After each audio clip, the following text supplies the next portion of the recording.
ایک آدمی کو میں نے کہا بھائی آپ پیشاب میں احتیاط نہیں کرتے چھینٹوں ان چیزوں سے, یا آپ کو جو ہے نا تو عذاب قبر ہے. اس نے کہا یار قبر آئے گی تو دیکھیں گے یار, ہو سکتا ہے بخش دے اللہ تعالیٰ, ابھی دیکھا نہیں ہے نا عذاب قبر, اس لیے کیا کہہ رہا ہے یار ہو سکتا ہے اللہ کوئی نیکی کام آ جائے, اللہ بخش دے. لیکن اگر کوئی عذاب قبر دیکھ لے نا تو پھر یہ کیفیات نہیں ہوں گی, پھر تو وہ ایسا ہو جائے گا کہ اس کو خوف کم کرنا پڑے گا اس کا, کہ بھائی اللہ سے امیدیں. تبھی تو دیکھو نبی صلی اللہ علیہ وسلم سے بہت ساری حدیثیں امیدوں کی منقول ہیں. ایسی روایتیں ہیں کہ عام عوام میں ہم ان کو بیان کریں نا تو ڈر لگتا ہے کہ لوگ اس کا غلط مطلب نہ سمجھیں. مثال کے طور پر ایک حدیث میں آتا ہے رسول اللہ صلی اللہ علیہ وسلم نے صحابہ سے فرمایا اگر تم سب لوگ گناہ بالکل چھوڑ دو, کبھی کسی سے گناہ ہو ہی نہیں, کوئی غلطی نہیں ہوتی کسی سے, اللہ تمہیں ختم کر دے گا, مار دے گا ایسی قوم کو. اللہ ایسی قوم پیدا کرے گا جس سے گناہ ہو, پھر وہ اللہ سے توبہ کرے. اللہ کو توبہ پسند ہے, صحیح حدیث ہے. اب اگر صرف آپ اتنی حدیث پبلک کے سامنے بیان کر دیں تو اس سے تو لوگوں کو گناہ پہ جرت ہوگی کہ نہیں ہوگی؟ لوگ کہیں گے یار ہم خام خام میں بچ رہے ہیں بلا وجہ, گناہ کر لیں گے پھر توبہ کر لیں گے, کیونکہ اللہ کو گناہ سے بچنے والے بالکل بھی پسند. کیا خیال ہے؟ اللہ تو کہہ رہا ہے گناہ سے بالکل بچو گے تو میں تو مار کے ختم کر دوں گا, ایسے لوگ مجھے چاہیے ہی نہیں. بھائی بات یہ کہ یہ جن کو خطاب کیا جا رہا ہے نا ان کے دلوں میں آگ کا اتنا خوف پیدا ہو گیا تھا, اتنی جہنم کی آگ کا ڈر کہ حضرت عمر رضی اللہ تعالیٰ عنہ کے تو رو رو کے یہاں نالیاں بن گئی تھی اللہ کے خوف سے. یہ لوگ آپ کے سامنے بیٹھے تھے, اتنا خوف کا غلبہ تھا حضرت عمر میں, وہ کہتے تھے کہ قیامت کے دن اللہ مجھے جنت نہ دے, بس میرے گناہ معاف کر دے میری نیکیوں کے بدلے, تو بس مجھے یہ بھی قبول ہے, مجھے ڈر ہے کہ میں پکڑا نہ جاؤں کہیں. حضرت ابو بکر پہ ایسا خوف کا غلبہ, گھاس کا تنکا اٹھا کے کہتے کاش میں گھاس کا تنکا ہوتا, میں مٹی ہوتا, انسان نہ بنتا تاکہ حساب نہ ہوتا. ایسا ان کے دماغوں پہ ایک حساب کتاب کا خوف مسلط تھا. لیکن یہ کیفیت ان کی بھی ہر وقت نہیں ہوتی تھی, تو ایسے لوگوں سے امکان تھا کہ کوئی چھوٹا موٹا گناہ ہو جائے, تو جب ہو جاتا پھر وہ کیفیت بحال ہوتی تو ان کو خوف کا بہت غلبہ, اتنا خوف کہ اس سے انسان عمل میں پیچھے, مایوسی پیدا ہونے لگتی ہے کہ یار ہم تو نیک بن ہی نہیں سکتے, چھوڑو جنت میں جانے کی. جیسے ایک آدمی کو پتا ہے میں کامیاب ہو ہی نہیں سکتا تو وہ امتحان کی تیاری کرنا چھوڑ دیتا ہے. تو ایسے لوگوں کو کیا کہا جاتا ہے, بیٹا کوئی بات نہیں, اس دفعہ ترقی پاس ہو گئے, اگلی دفعہ کراچی میں تو یہ تسلیوں پہ ہی چل رہا ہے سارا سیٹ اپ نا, بیٹا کوئی بات نہیں اس دفعہ نمبروں سے رہ گئے. اب ایک پڑھنے والا قابل بچہ ہے, آپ کو پتا ہے محنت کر رہا ہے, اب سی اے کے پیپر دے رہا ہے, سی اے کے پیپر فرسٹ پہلی دفعہ میں نہیں ہوتا, اس میں فیل ہوتے ہوتے ہی انسان پہنچتا ہے. تو پہلا پیپر دیا, اس میں نمبر کم آ گئے, 2 نمبروں سے رہ گیا, تو باپ عقل مند ہوگا کیا کہے گا, کوئی بات نہیں بیٹا, شروع میں نہیں کہے گا کہ بیٹا فیل ہو جانا کوئی بات نہیں, اگلے میں محنت, شروع میں تو کہے گا بیٹا پاس ہونا ہے تو نے. اب دیکھ لیا بیٹا محنت کر رہا ہے پھر بھی فیل ہو گیا, تو باپ عقل مند کیا کہے گا, کوئی بات نہیں بیٹا یہ تو سی اے کا پیپر ہے, اس میں تو پہلی دفعہ اگر کوئی پاس ہو جائے تو ایب نارمل ہونے کی علامت ہے یہ. صحیح ہے نا, ہاں اس کا مطلب اس کا دنیا میں پڑھائی کے علاوہ کوئی کام ہی نہیں ہے. جو نارمل لوگ ہوتے ہیں نا وہ فیل ہو کے آگے جاتے ہیں. میں بتا دوں آپ کو, میں جب میٹرک میں آتا نا, میٹرک تک ہم لوگ بڑے اچھے نمبر آتے تھے. میرے بھائی نے کہا یہ پاس ہونے کا شوق صرف میٹرک تک ہی ہوتا ہے, فرسٹ ایئر سیکنڈ ایئر سے بندہ فیل ہونا شروع. واقعی پھر الحمدللہ اللہ نے بڑا نوازا. فرسٹ ایئر میں 2-3 پیپر مشکل تھے, ہم نے چھوڑ دیا کہ سیکنڈ ایئر میں دیں گے, اس کو اکٹھے دے دیں گے. تو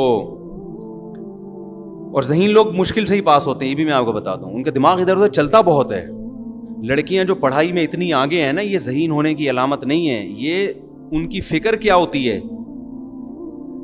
وہ محدود ہوتی ہے نا. ان کو پڑھائی ہے تو پڑھائی, آدمی کے پاس تو اتنے مسئلے ہیں, وہ چھوڑو بھی کیا کیا مسئلے آپ لوگ کے, وہ تو گھومتا رہتا ہے اس کا دماغ. وہ اگر خود پڑھ رہا ہوگا اور کوئی اس کی کلاس فیلو شوق سے پڑھ رہی ہوگی تو اس کو وہ پڑھتی بھی زیادہ اچھی لگ رہی ہوگی کتاب کی نسبت.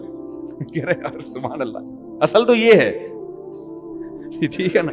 اس کا دماغ ایک جگہ ٹکتا نہیں ہے, پھر سوچتا ہے, پھر وہ سیاسی حالات اور پھر بہت سارے آدمی کے دماغ میں نا چیزیں بھری ہوئی ہوتی ہیں.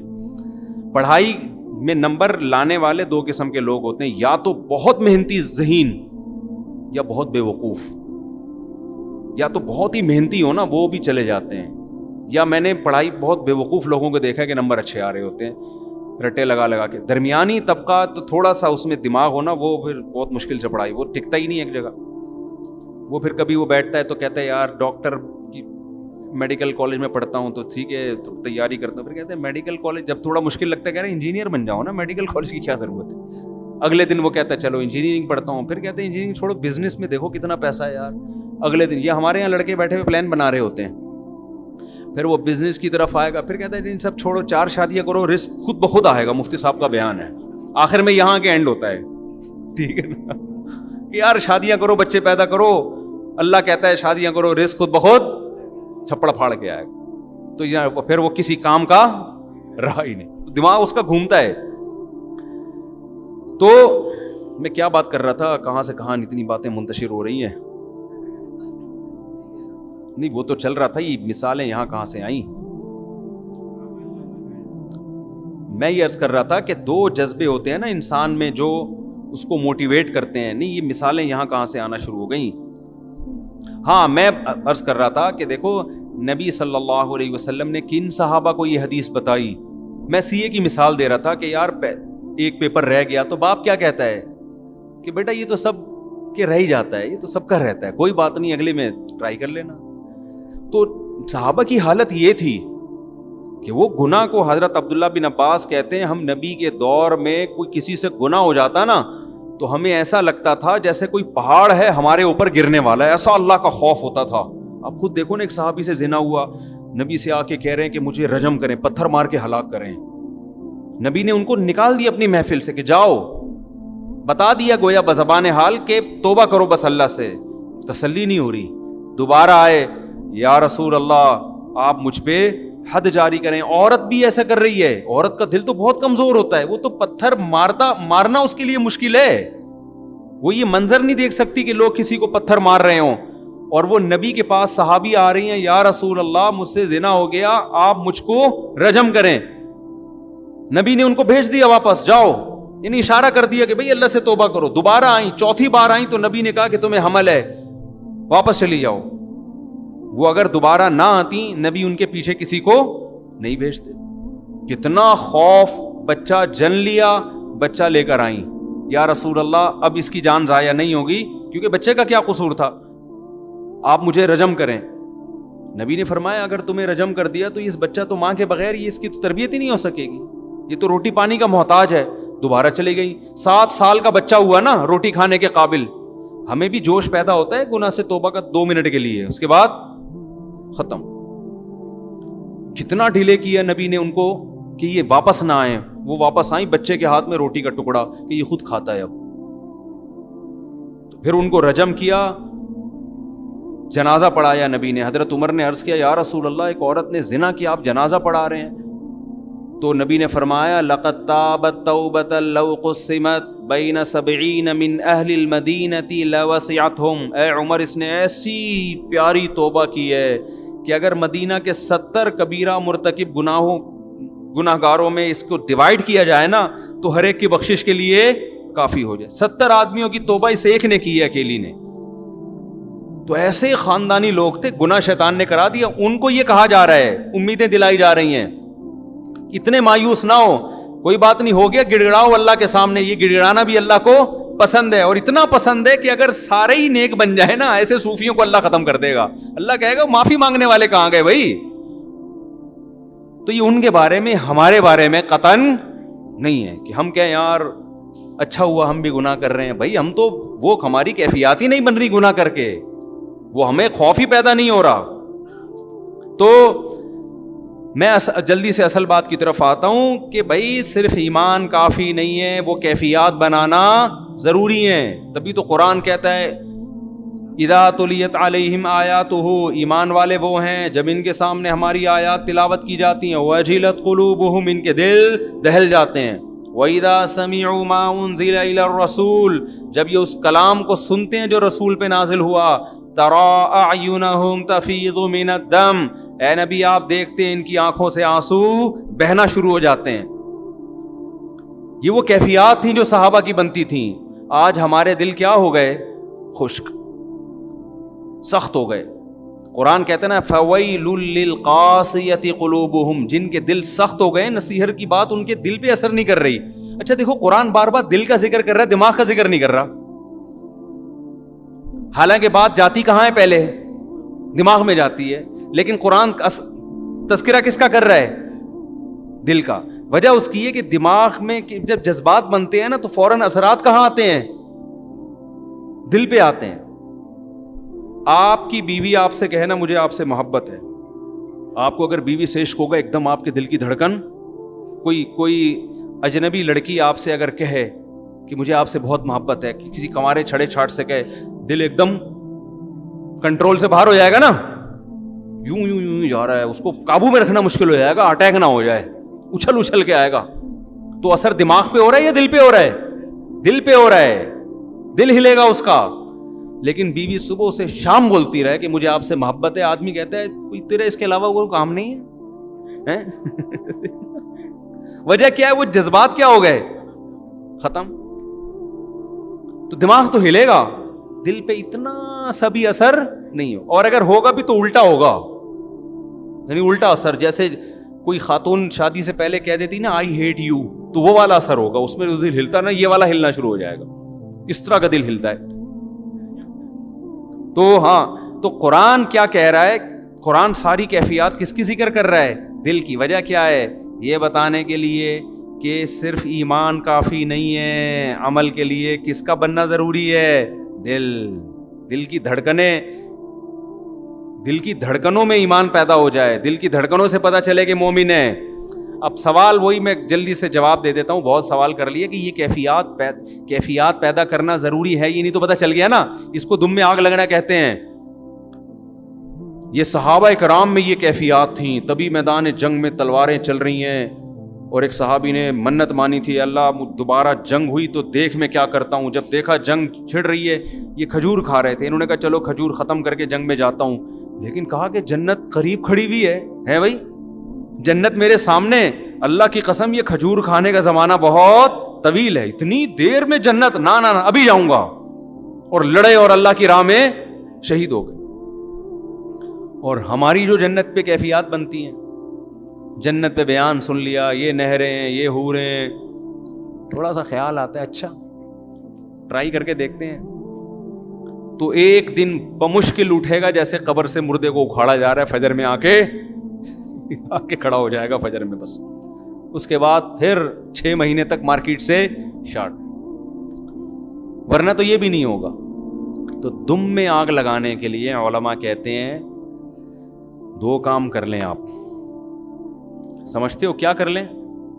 2 کام. ایک استحضار، جس چیز کو انسان بار بار سوچتا ہے نا، وہ آپ کے لاشعور کا حصہ بننا شروع. وہی مثال دیتا ہوں، آپ کھڑے ہوں اور وہی گٹر کھلا ہوا ہے، لوگ کہہ رہے ہیں نہیں جاؤ، آپ وہاں کھڑے ہو کر تھوڑی دیر سوچیں.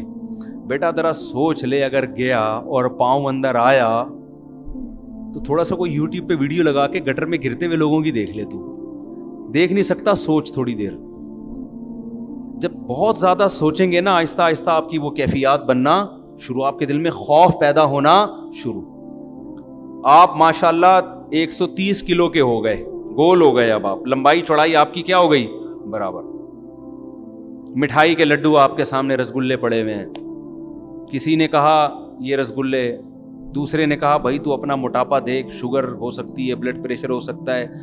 آپ نے کہا بے یار وہ دیکھا جائے گا، ابھی تو کھاؤ. لیکن کھانے سے پہلے استحضار کریں. آپ 2-4 اپنے پرانے دوستوں کو ہسپتالوں میں دیکھیں جا کے، یا تصور کریں یار اس دن فلاں کا انتقال ہوا تھا، ایسے یوں پڑا ہوا تھا ہے بھائی تختے پہ، ایسے ہی ہوگا نا، ایسے تختے پہ پڑا ہوا تھا، اچھا بھلا ہٹا کٹا تھا، اس دن فلاں کو برین ہیمریج ہوا تھا، اب وہ تھا، اب ہے بولو. اس کا جنازہ اتار رہے تھے ہم قبر میں. جب یہ سوچنا شروع کریں گے نا تو وہ لڈو میں آپ کو وہ لڈو زہر لگنا شروع ہو جائیں گے. آپ کو اس میں سانپ کے پھن نظر آئیں گے. سمجھ رہے ہو کہ نہیں سمجھ رہے؟ سانپ کے پھن نظر آئیں گے اس کے اندر. آپ اگر جتنا سوچو گے اتنا وہ زہر لگے گا، آپ کو اتنا زہر لگے گا. تو مریضوں کا جب انسان سوچتا ہے نا بے وہ بھی ان کے ساتھ یہ ہو گیا، ان کے ساتھ، جب سوچتا ہی نہیں ہے تو پھر پھوڑتا چلا جائے گا. یقین تو ہے کہ ایسا ہوگا لیکن استحضار نہیں ہے. اس کو کہتے ہیں استحضار. استحضار کا مطلب حاضر کرنا کسی چیز کو، دماغ میں لائیں اس کو.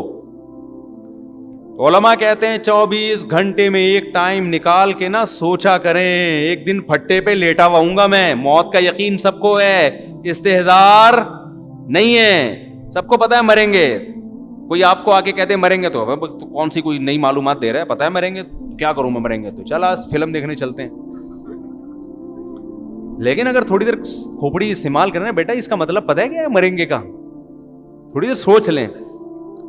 ایک دن پھٹے پہ لیٹا ہوا ہوں گا. ہمارے حضرت سے جب ہم بیعت ہونے گئے نا تو حضرت سے بیعت ہو گئے ہم. حضرت نے وعدے کیے نماز پڑھیں گے، یہ کریں گے. حضرت نے ایک عمل بتایا، فرمایا روزانہ 5 منٹ کسی بھی ٹائم پہ یہ سوچنا ہے کہ ایک دن میں پھٹے پہ لیٹا ہوا ہوں گا اور مجھے غسل دیا جا رہا ہوں. دائیں کروٹ لٹاؤ جی مفتی طارق مسعود صاحب. اس وقت ہم مفتی بھی مشہور نہیں تھے. طارق صاحب کو دائیں طرف لٹاؤ، ادھر سے پانی بہاؤ. ڈر لگ رہا ہے کہ نہیں لگ رہا؟ اس لیے نہیں لگ رہا کہ میں لیٹا ہوا ہوں. آپ لیٹو گے پتہ، ابھی مجھے لگ رہا ہے، آپ کو تھوڑی لگے گا. آپ بھی اتنے ہوشیار ہو، میرے بارے میں سوچ رہے ہو کہ پھٹے پہ. میں آپ کو اس لیے میں اپنی مثال دے رہا ہوں کہ اپنے بارے میں سوچو. سمجھ رہے ہو؟ آپ بھی نا شیطان کہتا ہے اچھا یہ بھی لیٹے ہوئے ایک دن پھٹے پہ، تو آپ یہاں لیٹے ہوئے نہیں ہو گے پھٹے پہ.